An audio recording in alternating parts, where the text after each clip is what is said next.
நான் பல நாட்களுக்கு முன்பே அந்த நாளில் நீங்கள் டெல்லிக்கு வந்து அந்த நூல்களை முதல் பிரதியை நீங்கள் பெற்றுக்கொள்ள வேண்டும் என்று சொன்னபோது மகிழ்ச்சியோடு நம்முடைய மாண்புமிகு முதல்வர் சகோதரர் யோசப் விஜய் அவர்கள் சம்மதம் தெரிவித்தார்கள், இசைவளித்தார்கள். ஆனால் இந்த செய்தி பரவியதற்கு பிறகு புதுடில்லியில் தமிழ்நாடு முதலமைச்சர் இந்த விழாவில் கலந்து கொள்ள இருக்கிறார் என்பது கேள்விப்பட்டதிலிருந்து கணக்கிலடங்காதவர்கள், அலைபேசியில் பேசியோர், நேரில் வந்தோர், நண்பர்கள் மூலம் தகவல் அனுப்பியோர், நாங்களும் அங்கே வர வேண்டும், எங்களுக்கு தனி அனுமதி சீட்டு கொடுப்பீர்களா என்று கேட்டபோது 1000 பேர் வருவதற்கு அந்த மண்டபத்தில் 700 பேர் தான் உள்ளே உட்காரலாம். அதிகபட்சம் ஒரு 300 பேர் வெளியிலே ஸ்கிரீன் போட்டு உட்காரலாம்.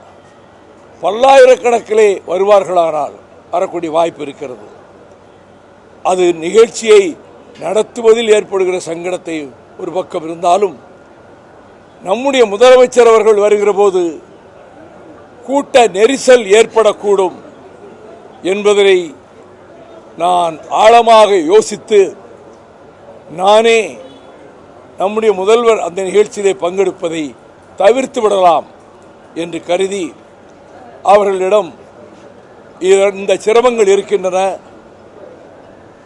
பல்லாயிரக்கணக்கில் ஏன் எண்ணி பார்க்க முடியாத அளவுக்கு வெள்ளமாக திரண்டு வந்து விட்டால் அங்கே பாதுகாப்பு ஏற்பாடுகளும் செய்ய முடியாது, நான் உத்தேசித்திருக்கக்கூடிய இந்த நூல் வெளியீட்டு நிகழ்வையும் நாங்கள் நடத்த முடியாமல் போய்விடும்.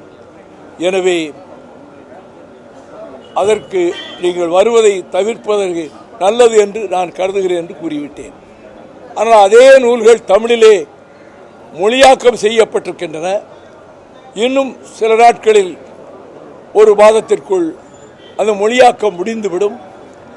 அது முடிந்த பிறகு நாடாளுமன்றத்தில் வைகோ என்ற தலைப்பிலான அந்த நூல்களை தமிழிலே ஆங்கில உரைகளை மொழியாக்கம் செய்த தமிழிலே வெளியிடுவதற்கு நீங்கள் சென்னையில் நீங்கள் அதை வெளியிட வேண்டும் என்று கேட்டுக்கொண்டேன். மகிழ்ச்சியோடு அவசியம் அதில் நான் கலந்து கொள்கிறேன், நான் வெளியிடுகிறேன் என்று சொல்லிவிட்டார்கள். அரசியல் பகையெல்லாம் கடந்து ஒரு நட்புணர்வோடு பழகக்கூடியவர் நீங்க, திமுகவிற்கு இதற்கான அழைப்பு ஏதாவது கொடுக்கப்பட்டிருக்கா? உங்களுடைய மிகப்பெரிய புத்தகம் இது வெளிவருது, ஏன் அழைப்பு கொடுக்கல? அவர்களுக்கு உரிய நன்றியை என்னுடைய முன்னுரையிலேயே தெரிவித்திருக்கிறேன். எப்படி திமுகவுடைய முன்னாள் தலைவரே அல்ல இன்னார் தலைவரை விமர்சித்தார்? 2 தலைவர்களையும் பற்றியுமே நன்றியோடு தெரிவித்திருக்கிறேன். முதலமைச்சர் வெளியிடுறதா இல்ல, ராகுல் காந்தி வெளியிடுறதாக முதலமைச்சர் அதை பிரதியை பெற்றுக் கொள்வதாக இருந்தது. இப்ப நானே அதை தவிர்க்க சொல்லிட்டேன். அதுக்கு பதிலாக அகிலேஷ் யாதவ் வாங்குறாரு. சென்னையில் வெளியிட போகிறது நம்முடைய முதலமைச்சர் வெளியிடுவார்.